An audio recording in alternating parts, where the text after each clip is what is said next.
Le mercato se poursuit, et reste toujours aussi animé. Si l'échéance pour l'ultimatum de Nasser Al-Khelaifi, à Kylian Mbappé a été repoussée au 31 juillet, le PSG continue de s'activer cet été. Le club francilien a ainsi envoyé 2 jeunes joueurs à Leipzig ces derniers jours. Mais en Ligue 1, la bombe de la semaine a certainement été la signature de Benjamin Mendy à Lorient, quelques jours seulement après la fin de son 2e procès pour viol en Angleterre.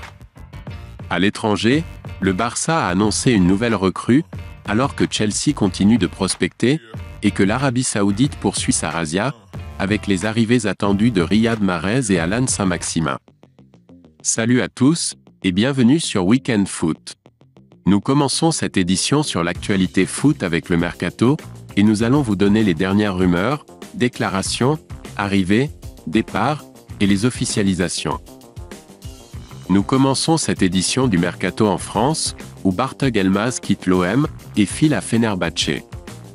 Comme annoncé par RMC Sport, le jeune milieu de terrain turc Bartug Elmaz, 20 ans, est transféré à Fenerbahçe.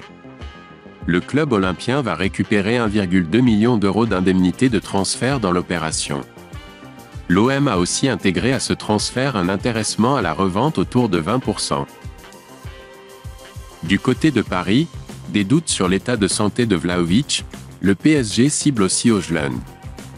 L'intérêt du Paris Saint-Germain pour Dusan Vlahovic pourrait-il prendre du plomb dans l'aile? L'état de santé du Serbe pose question. Il souffre d'une pubalgie chronique lui ayant fait manquer une dizaine de matchs avec la Juventus Turin la saison dernière. Une situation qui ne rassure pas les clubs prêts à investir sur le jeune serbe. Paris s'active pour trouver son avant-centre, et cible toujours le buteur de Tottenham même si l'opération s'annonce compliquée. Ils croient encore en leur chance. Enfin toujours en attaque, les Parisiens suivent de près la situation de l'avant-centre danois de l'Atalanta Bergame, Rasmus Højlund, 20 ans. Toujours du côté de la capitale, Neymar annonce vouloir rester au PSG, avec ou sans amour. Dans une interview accordée au journaliste Casimiro Miguel, diffusée mercredi sur YouTube, Neymar affirme vouloir poursuivre son aventure au PSG. Dans cet entretien, enregistré le 22 juin dernier, le numéro 10 brésilien explique avoir l'intention de rester à Paris malgré les rumeurs au sujet de son possible départ. « J'espère jouer au PSG cette saison. J'ai un contrat avec le PSG », répond la star de 31 ans, lié au champion de France jusqu'en 2027. Un souhait formulé malgré les relations parfois tendues que Neymar entretient avec certains supporters parisiens. « Je suis serein, même s'il n'y a pas beaucoup d'amour avec les supporters. Je serai là, avec ou sans amour », explique le buteur de la Seleção, absent des terrains depuis février et une nouvelle blessure à la cheville. Nous terminons le mercato français avec le feuilleton autour de l'avenir de Kylian Mbappé, qui devrait se poursuivre pendant encore quelques jours. Le joueur a jusqu'à la fin du mois de juillet pour donner sa réponse au Qatar. En cas de non-prolongation, le PSG pourrait ouvrir la porte à un départ. Pour l'heure, le Real Madrid se contente d'observer comme l'a laissé entendre Daniel Riolo. La situation autour de Kylian Mbappé pourrait se décanter le 31 juillet prochain. Date à laquelle l'option présente dans son contrat et qui lui permettrait de prolonger son contrat d'une saison expire. Le PSG pourrait le pousser vers la sortie dès ce mercato pour éviter de le voir partir libre l'année prochaine. Pendant ce temps, le Real de Madrid ne réagit pas. Évidemment, les regards se posent sur le Real Madrid, très actif dans ce dossier ces dernières années. Pour l'heure, le club espagnol n'a transmis aucune offre au PSG comme l'a annoncé Daniel Riolo. Mais en cas d'offensive dans les prochaines semaines, le chroniqueur espère une conclusion rapide dans ce dossier Mbappé.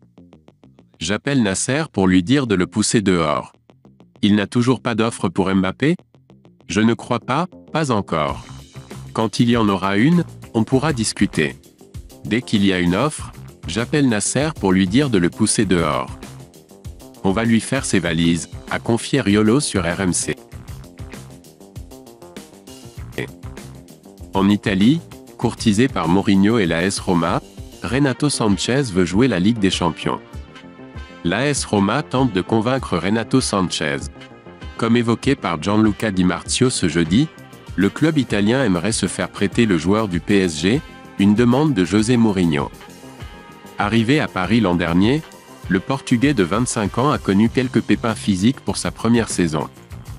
Le milieu de terrain, actuellement en pleine préparation sous les ordres du nouveau coach du PSG, veut jouer la Ligue des Champions la saison prochaine, compétition que ne disputera pas la Roma.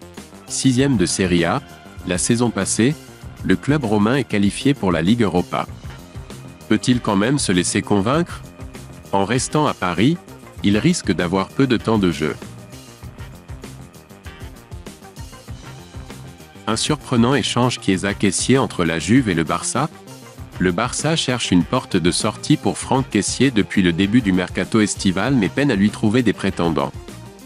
Toutefois, la Juventus serait disposée à accepter un échange surprenant entre le milieu ivoirien et Federico Chiesa selon les éléments relayés par le Mundo Deportivo et Sport.